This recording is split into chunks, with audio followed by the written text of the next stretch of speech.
Hello my dear friends, जैसा कि आप सभी जानते हैं, नवरात्रि का पर्व अब शुरू होने वाला है। तो दोस्तों, नवरात्रि में हम प्रथम दिवस को माँ दुर्गा के कौन से रूप की पूजा और आराधना करते हैं, चलिए इस वीडियो में हम जानते हैं। वंदे वाचित लाभाय चंद्रार्थ कृत शेखराम विशारुणाम शूलधराम शैलपुत्री यशस्विनम। माँ दुर्गा अपने पहले स्वरूप में शैलपुत्री के नाम से जानी जाती है। पर्वतराज हिमालय के वहां पुत्री के रूप में उत्पन्न होने के कारण इनका नाम शैलपुत्री पड़ा था। वृषभ स्थिता इन माता जी के दाहिने हाथ में त्रिशूल और बाएं हाथ में कमल पुष्प सुशोभित है। यही नव दुर्गाओं में प्रथम दुर्गा है।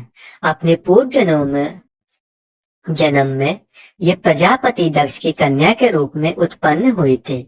तब इनका नाम सती था। इनका भगवान शिव के साथ विवाह हुआ था। एक बार प्रजापति दक्ष ने एक बहुत बड़ा यज्ञ किया था। इसमें उन्होंने सारे देवी देवताओं को अपना यज्ञ में प्राप्त करने के लिए निमंत्रित दिया था, किंतु शंकर जी को इन्होंने इस यज्ञ में निमंत्रित बिल्कुल भी नहीं किया था। सती जी ने जब सुना कि हमारे पिता ने एक ये अत्यंत विशाल यज्ञ का अनुष्ठान कर रहे हैं, तब वहां जाने के लिए उनका मन व्याकुल हो उठा। अपनी यह इच्छा उन्होंने शंकर जी को बताई। तब वहां जाने के लिए शंकर जी ने उन्हें हाँ बोल दिया। सारी बातों पर विचार करने के बाद उन्होंने कहा, प्रजापति दक्ष की किसी कारणवश हमसे रुष्ट है। अपने यज्ञ में उन्होंने सारे देवताओं को निमंत्रित तो किया है, उनके यज्ञ में भाग भी उन्होंने समर्पित किए हैं, किंतु हमें जानबूझकर नहीं बुलाया, कुछ सूचना तक नहीं भेजी। ऐसी स्थिति में तुम्हारा वहां जाना किसी प्रकार का श्रेयस्कर नहीं होगा। भगवान शंकर ने इस उपदेश से सती का प्रबोध बिल्कुल नहीं हुआ। पिता यज्ञ को देखने का और वहां जाकर माता और बहनों से मिलने की उनकी व्यग्रता और व्याकुलता किसी भी प्रकार से कम न हो सकी।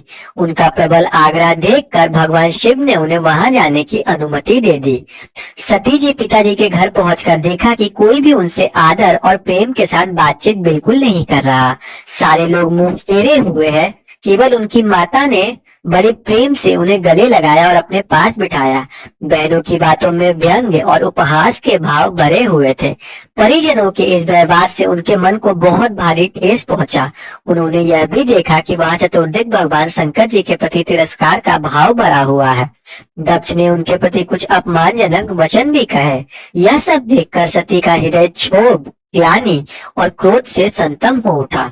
उन्होंने भगवान शंकर जी की बात न मानकर यहाँ आकर बहुत बड़ी गलती कर दी थी। वह अपने पति भगवान शिव इस अपमान का सह नहीं सकी।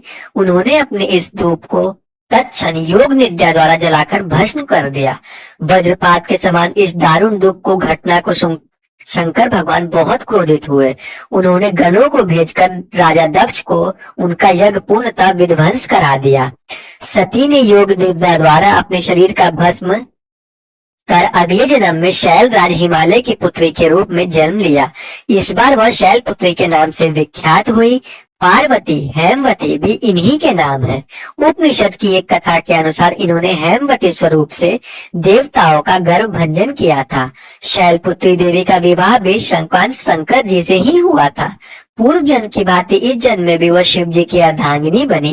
नव दुर्गाओं में प्रथम शैलपुत्री दुर्गा महत्व और शक्तियां अनंत। नवरात्र पूजन में प्रथम दिवस इन्हीं की पूजा और उपासना की जाती है। इस प्रथम दिवस उपासना में योगी अपने मन को मूलाधार चक्र में स्थित रखते हैं। यही से उनकी योग साधना का प्रारंभ होता है। दोस्तों, मैं आपको अगली वीडियो में मिलती हूँ। नवरात्रि के दूसरे दिन हम भगवान दुर्गा के, माता दुर्गा के कौन से रूप की पूजा करते